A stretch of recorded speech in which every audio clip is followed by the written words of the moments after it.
João 19, versos 28 e 29. Hoje nós continuamos a nossa série chamada A Voz da Cruz. Nós estamos falando sobre as 7 expressões que Jesus usou na cruz do Calvário. E esse é o nosso 5º sermão. João 19, 28 e 29, diz assim: Mais tarde, sabendo então que tudo estava concluído para que a Escritura se cumprisse, Jesus disse: Tenho sede. Estava ali uma vasilha cheia de vinagre. Então embeberam uma esponja nela. Colocaram a esponja na ponta de um caniço de sopo e ergueram até os lábios de Jesus. Quando eu estava lendo esse texto, eu me lembrei de um quadrinho. Eu não tinha muita conexão não, mas a gente sempre consegue botar uma conexão. Quadrinho meio aleatório, um quadrinho simples, de um homem que ele se encontra com um extraterrestre, um alienígena, o termo que você achar mais propício para isso. E eles começam a conversar como é que são os dilemas de existência em cada um dos planetas que eles vivem. E aí, no meio da conversa, o alienígena pede uma licença, pega um líquido verde, ingere e volta para a conversa. E aí aquele homem acha estranho e pergunta: o que é isso daí? Isso aqui é um líquido lá no meu planeta que a gente tem que parar de tempo em tempo, ingerir algumas vezes no dia, senão a gente morre. E aí aquele homem fala: poxa, que infelicidade, né? Ter que toda hora parar para beber alguma coisa, senão morre. Ele para, bebe um copo d'água, como se nada tivesse acontecido. Esse quadrinho, ele reflete 2 coisas, né? A primeira é a nossa capacidade de fazer algumas críticas, sem perceber que essa crítica às vezes cabe a nós. Mas ela também fala sobre coisas que nós fazemos tão automaticamente, tão mecânico no dia a dia, que a gente não percebe, né? Por exemplo, quantos copos de água você bebe por dia? Você não deve ter a mínima ideia disso. Obrigado, profeta.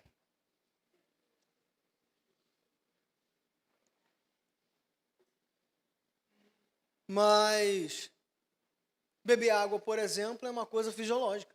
Se a gente não fizer, vai dar inúmeros problemas de médio, curto e longo prazo, né? Alguns, como o caso de morte, outros não nos matam, mas é como se fosse. E falando sobre essa sede, a gente encontra agora com Jesus, falando tenho sede. E são os passos finais já do seu ministério, da sua missão terrena. E ele já tinha passado por uma quantidade significativa de coisas que dariam sede a ele. Primeiro que aquela região era uma região desértica. Então o próprio clima da região já faria com que qualquer ser humano tivesse sede algumas vezes a mais que a gente no dia. Segundo, que Jesus estava vivendo um momento de tensão e ansiedade desde os Montes das Oliveiras, que ele chorava sangue, suava muito. Então isso também acelerava o seu processo de desidratação. Muito tempo sem beber água, sendo torturado, perdendo muito sangue, muito líquido. Então, tudo isso acelerou o processo de Jesus na sua perda de água, tanto que o texto do Salmo 22 fala que na crucificação dele é como se sua língua colasse à boca, ao céu da boca de tão seca. E aí, nesse momento angustiante de quase morte já, Jesus diz: tenho sede. E essa expressão pequena, ela tem muitos significados práticos para a vida da gente. Primeiro, tenho sede, revela a humanidade de Jesus. E a gente não consegue mensurar a humanidade de Jesus nessa expressão tenho sede, porque essa é uma coisa que nós fazemos todos os dias. Você já parou para pensar que você precisa beber água, que você precisa tomar banho, que você precisa escovar o dente? São tantos processos, tantas coisas que a gente faz no dia a dia, que a gente nem percebe que se nós não fizéssemos elas durante um período de tempo, nós morreríamos, nós adoeceríamos. A gente não pensa nisso. Então, por isso, quando Jesus fala tenho sede, a gente olha de uma forma muito natural, só que não é natural. Nós estamos vendo não só um homem, mas estamos vendo um Deus dizendo: tenho sede. E esse é um dos muitos reflexos da humanidade do próprio Jesus. Porque esse Jesus, para se fazer homem, ele teve que passar por uma série de outras limitações. Irmãos, entendam, esse Jesus é o que João no capítulo 1 fala: no princípio era o verbo, e o verbo estava com Deus, e o verbo era Deus. Todas as coisas foram feitas por ele, e nada do que foi feito sem ele se fez. E esse Deus, na eternidade, contemplando o passado, presente e futuro, de repente se faz homem e nasce, como criança, sem mais ver passado, presente e futuro, tendo não só sede, como fome, tendo não só sede e fome, como tristeza, angústias, limitações físicas. Imagina, um Deus saber que existe alguma coisa à altura tal que ele não alcança.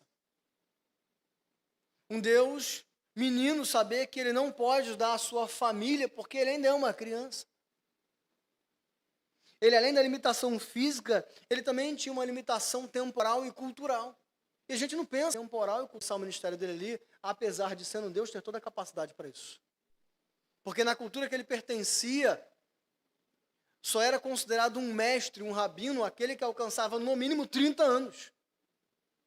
Então Jesus, sendo Deus, ele teve que esperar não uma semana, não 3 horas, não 2 anos, não 4 anos, mas 30 anos para começar uma missão, que ele já sabia que ele ia começar, como ia ser o meio e como ia ser o final. Isso nos mostra o nível de compromisso com a missão, o nível de misericórdia com a missão, o nível de amor com a missão. Irmãos, a gente não consegue esperar uma semana para uma resposta. E quanto mais a sociedade se desenvolve, mais nós perdemos essa paciência. Se você compra algo na internet e fala que vai demorar 15 dias, é como uma facada, demora muito, 15 dias. E Jesus vem morrer espancado por criminosos, pecadores, mentirosos, vaidosos, corruptos. E para começar, ele espera 30 anos. Isso não revela só a humanidade de Jesus, mas revela o quanto ele tem a capacidade de nos entender. Não é só um discurso filosófico. Jesus nos entende, irmão, porque ele é Deus. Isso, talvez, para nós seria suficiente. Porque, sendo Deus, ele tem um conhecimento de todas as coisas. É um conhecimento tão profundo que a gente não consegue mensurar. A gente não tem nem como falar sobre a profundidade desse conhecimento, porque o próprio Paulo fala que o amor de Cristo, que a gente vive todos os dias, a gente vê como uma imagem embaçada no espelho. Quanto mais compreender o nível de compreensão infinita de Deus. Mas só pelo fato dele ser Deus, ele já nos entende completamente. Entende a nossa dor, a nossa limitação, mas numa sociedade empirista como a nossa, isso não significa muito. O que é uma sociedade empirista? É uma sociedade que vive de experiência. Então a gente tem o mau hábito de ouvir só aquele que passou pelos mesmos problemas do que nós, não é verdade? Uma pessoa vem querer aconselhar sobre problema na família, mas nunca teve problema na família. A gente não leva tanto em consideração assim. A pessoa é mais nova do que a gente, não sabe nada, juvenil. Né, Pedrão? Gente, não tem o que me falar porque ele é mais novo do que eu. Então a gente não leva muito em consideração, às vezes, dizer, olha só, meus irmãos, Jesus conhece todas as suas dores porque ele é Deus. Isso era para ser suficiente. Mas ainda que não seja suficiente, a resposta de Jesus ao conhecimento da nossa dor também não fica só no aspecto dele ser Deus. A humanidade de Jesus fez com que ele entendesse a nossa dor física, emocional e temporal, porque ele passou por todas elas. O fato de Jesus dizer tenho sede exprime tudo isso, irmãos. Relembre onde Jesus está, ele está na cruz, pregado, machucado. Ele sabe o que é dor física. Então todas as dores físicas que você tem, ele conhece todas elas por ser Deus e por ser homem, porque ele também as viveu. As dores emocionais que nós temos porque nós fomos abandonados, traídos, enganados, deixados de lado, mal compreendidos, ele também tem, entendo, ele está na cruz, ele tinha 12 discípulos e só tem um ali agora. O outro foi justamente quem o vendeu por poucas moedas de prata. Aquele que há poucos momentos atrás disse que ia com ele até o fim, negou ele 3 vezes. Aquele povo que ele veio para salvar disse, salva-te a ti mesmo se você é esse Deus mesmo que você fala que é. Então, as dores emocionais que você vive, Deus também conhece todas, por ser Deus, mas por ser homem também, tê-las vivido todas. A sua dor temporal, de espera, de angústia, Ele também conhece. A dor de esperar por uma coisa que você não sabe nem se virá. A dor de esperar por uma coisa que não veio nunca e não vai vir. A dor de esperar por uma coisa que talvez venha, mas talvez demore mais do que esperado. Ele também conhece todas elas. 30 anos, com todo o conhecimento do mundo, tendo que submeter ao conhecimento dos homens para começar o ministério. Um Deus que sabe de todas as coisas, tendo paciência com 12 homens, alguns teimosos, outros mentirosos. Pedro querendo corrigi-lo, porque ele falava que precisava morrer. João e seu irmão pedindo para um sentar à direita de Deus e outro à esquerda, e também pedindo para pedir raios do céu para matarem homens que fossem contra Jesus. 30 anos para andar com essa gente. 30 anos. Não para sair como vitorioso numa corrida temporal, mas para ser crucificado e espancado até a morte. Então não existe nenhuma dor temporal que ele não entenda. Ele entende a sua dor. Ele entende a sua espera. Ele entende a sua angústia. Ele entende a sua aflição. Ele entende a sua frustração, porque é Deus. Mas porque sendo homem, ele viveu cada uma delas.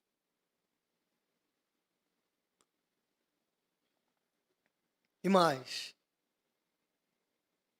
sem precisar. Mas Jesus dizer, tenho sede, não reflete só a humanidade dele, mas reflete também a sua divindade. Porque o texto começa dizendo o seguinte: mais tarde, sabendo então que tudo estava concluído, para que a Escritura se cumprisse, ele disse, tenho sede. É interessante que João fala para a gente que Jesus expressou essa fala depois de perceber que tudo tinha sido concluído. E por que isso mostra para a gente a divindade de Jesus? Olha para as nossas dores, irmãos. As nossas dores, elas nos limitam. A sua dor física limita você. A sua dor de cabeça faz com que você esqueça qualquer outra responsabilidade. A doença que você tem, seja uma doença crônica que vai te acompanhar para a vida inteira, seja uma doença degenerativa que vai te limitar cada vez mais, ou seja uma doença pontual, ela é tão aguda que ela faz você esquecer a existência. Você só pensa na dor e mais nada. E qualquer pessoa que queira se relacionar com você durante a dor, ela é alvo da sua raiva, da sua grosseria, da sua impaciência. O mesmo acontece com as nossas dores emocionais, elas são tão agudas que nós pouco nos importamos com as emoções dos outros. Porque existe um débito nas nossas emoções ao qual nós não conseguimos lidar. A dor da espera é tão angustiante que nós não percebemos as grandes vitórias que nós temos todos os dias. Chegar vivo em casa, sorrir, se alimentar, ver o filho, ver a esposa, bater o ponto para ir embora para casa, receber o salário no final do mês. Saber que existe um Jesus acompanhando você, a dor da espera é tão angustiante que nós esquecemos disso e nós pouco nos importamos com isso. E Jesus agora está vivendo esses 3 tipos de dor que podiam limitar ele. Mas não limitaram porque ele não era somente homem, mas Deus. Não limitaram a ponto dele perceber, agora é a reta final da minha missão. Como o reverendo Diego falou semana passada, existiam inúmeras profecias, 700, 1000 anos, 1500 anos antes do próprio Cristo, e ele teve o cuidado de cumprir cada uma delas. E o Salmo 69 diz, puseram um fel na minha comida, e para matar minha sede, deram-me vinagre. E agora no final da vida, de forma assertiva, não ao acaso, ele diz para cumprir a profecia, tenho sede. Enquanto as nossas dores limitantes nos limitam, qualquer dor excruciante não tem a capacidade de limitar Jesus, o Deus vivo. E é nessa esperança que nós nos firmamos. Nós não esperamos numa esperança vazia de um Deus que talvez nos ouça. Não, Ele nos ouve. De um Deus que não entende a nossa dor. Não, Ele entende sim. Por mais que muitas vezes nem mesmo você entenda. Por mais que muitas vezes as pessoas à sua volta não entendam e não vão entender porque elas não têm a capacidade de entender, porque sequer muitas vezes você tem a capacidade de mensurar em palavras. Esse Jesus não se limita nem pela sua própria dor e diz, cumprindo a profecia, tenho sede. Esse Jesus faz isso porque Ele se importa com a sua missão e a sua missão é salvar cada um de nós. Ele se importa com a nossa vida. É por isso que Ele disse, tenho sede. Nós não estamos lançados ao acaso.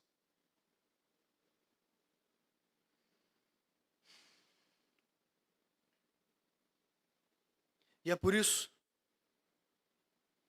que o próprio Jesus disse, ninguém tira a minha vida de mim. Eu a dou voluntariamente. Eu tenho o poder de dá-la e resgatar. Por que ele está dizendo isso? Ele foi preso, espancado, colocado na cruz e zombado. Mas os homens não percebiam que eles, mesmo perseguindo Jesus, estavam dando passos para os próprios planos de Jesus. Os homens achavam que estavam vencendo a luta, mas nas ruas da cidade ecoava o vento dizendo, ninguém tira a minha vida, eu a dou voluntariamente. E é por isso que a sua dor não limitou a ponto de dizer, filho, esta é sua mãe, mãe, este é o seu filho. A ponto de olhar para aqueles homens e dizer, Senhor, perdoa-lhes porque não sabem o que fazem. A ponto de olhar para um ladrão que poucos minutos atrás zombava dele e dizer, hoje ainda, sem dívida paga pelas suas mãos, sem tempo de fazer boas ações, hoje você vai estar comigo no paraíso. É por isso que naquele momento final, cumprindo uma profecia de mais de 1000 anos antes, ele diz, como escreveu Davi lá atrás, eu tenho sede. Isso é incrível, irmãos. Isso é maravilhoso. Isso arrebata o nosso coração. E naquele momento, diante do seu clamor de sede, o texto diz que os soldados deram a ele uma esponja de sopro. Algumas versões dizem vara, algumas dizem lança, isso pouco importa, com vinagre. A gente não pode confundir esse vinagre com o vinagre que fala lá em Marcos.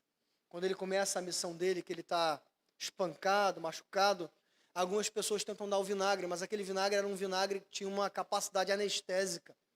Então, se Jesus tomasse, ele sentiria um pouco menos de dor física e ele ficaria um pouco entorpecido. E ele não aceita, porque ele precisa levar a missão até o final, entendendo toda a dor, e entendendo todos os passos. Esse vinagre que os homens dão a Jesus agora é um vinagre que eles mesmos tomavam. Era um resto de vinho azedo que eles misturavam com água, porque aquela era uma região desértica. E aquilo servia não só para hidratá-los, mas servia também para aquele azedume dar um pouco de vigor para eles. Então, quando Jesus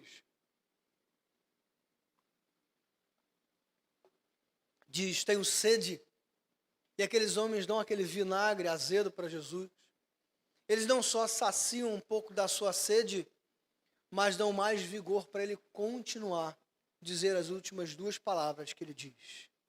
Está consumado, Pai, nas tuas mãos eu entrego o meu espírito. E esse Jesus que diz, tenho sede, morre ali.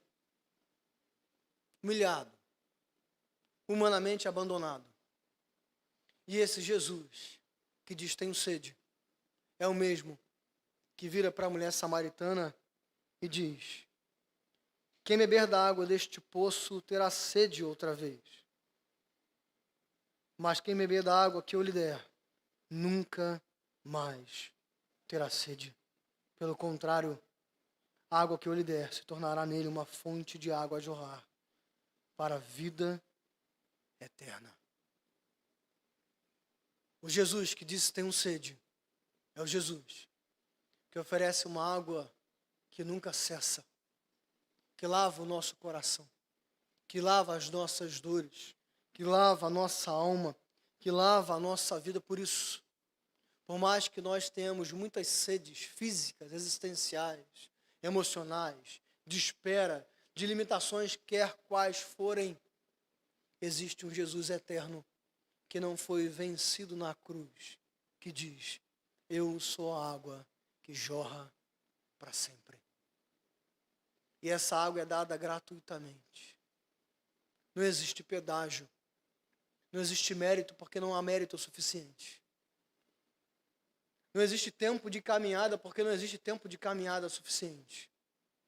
O preço já foi pago, e um dos pedágios dele foi Jesus ter dito: eu tenho sede.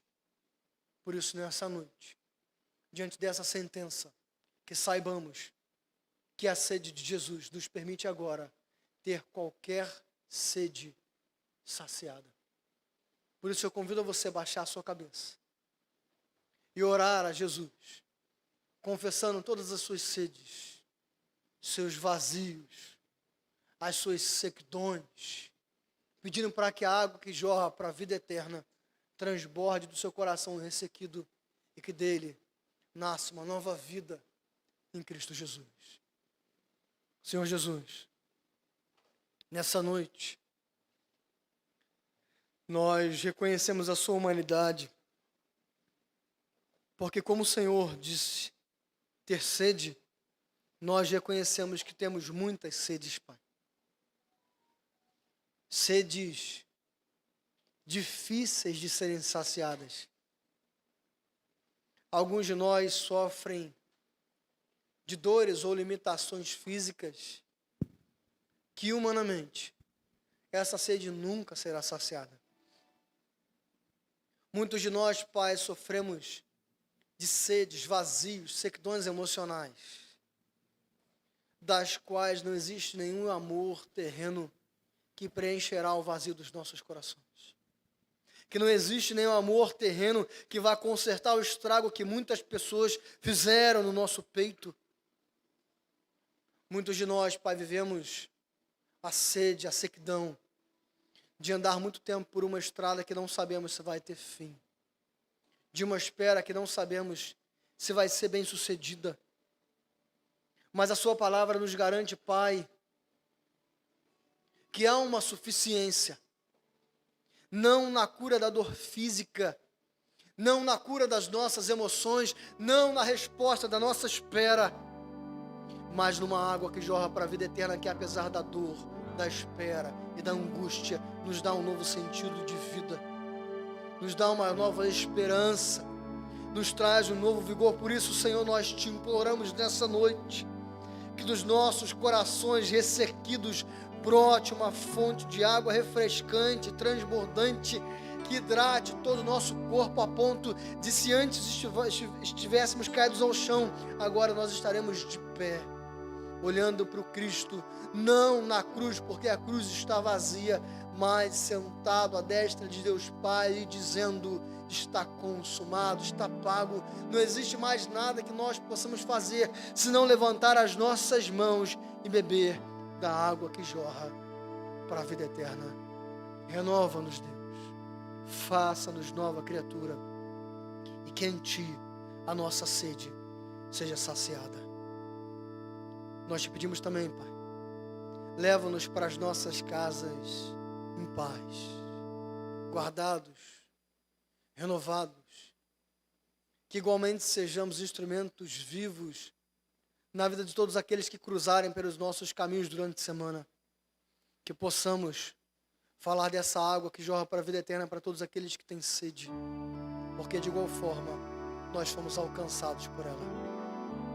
E agora, irmãos, que a graça do Senhor Jesus, que o amor de Deus nosso Pai, que as doces e consoladoras promessas do Espírito Santo estejam nos guiando, nos fortalecendo, nos renovando até o dia que estaremos com o Senhor face a face para sempre.